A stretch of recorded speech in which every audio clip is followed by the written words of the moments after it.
देवताओं की शिव भक्ति। प्राचीन काल में नर्मदा के पावन तट पर देव और दानव दोनों ही आनंद से निवास करते थे।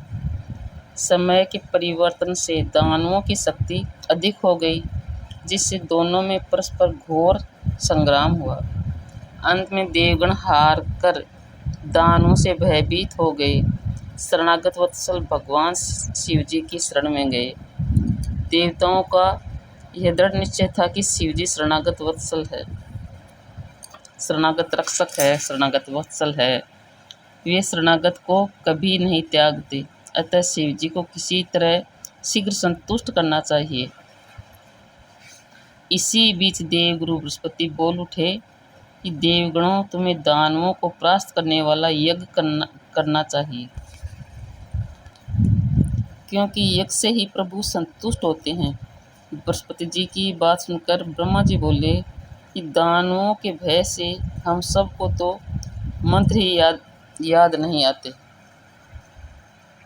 इस तरह देवता लोग आपस में विचार कर ही रहे थे कि इतने में ही भक्तों के उद्धारक शरणागत वत्सल आशुतोष भगवान शंकर पाताल का भेदन कर ओमकार पूर्वक ओम भूर्भुवः स्वः इन तीनों व्याहतियों का उच्चारण करते हुए महाप्रलय की अग्नि के समान पर्वत से लिंग रूप में निकल पड़े।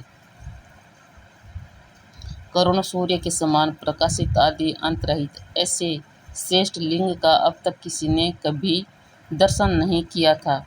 ऐसे लिंग रूप भगवान शिव ब्रह्मा जी से बोले कि हे ब्रह्मदेव, तुम लोकों में शांति फैलाने वाले सौम्य यज्ञ का सानंद करो, मैं तुम्हें वेदों को देता हूँ।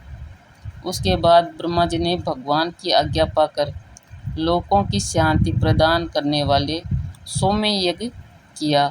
ऐसा करने से देवताओं का बल बढ़ा देखकर दैत्यगण उनके भय से दसों दिशाओं की ओर भाग निकले।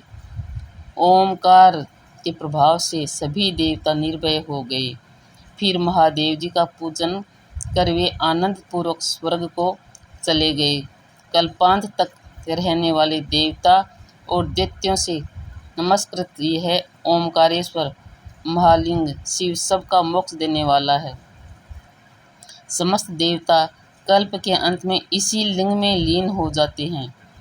इसी से इस लिंग को लोग अमर ब्रह्म और हरि और सिद्धेश्वर कहते हैं।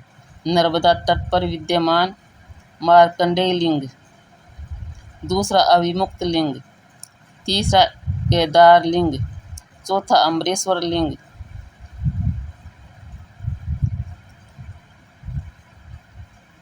पांचवा महाकाल लिंग, ओमकार लिंग।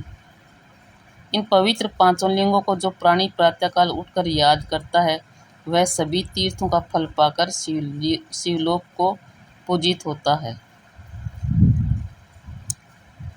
यथा सर्व तीर्थ फलम प्राप्य शिवलोके महीयते।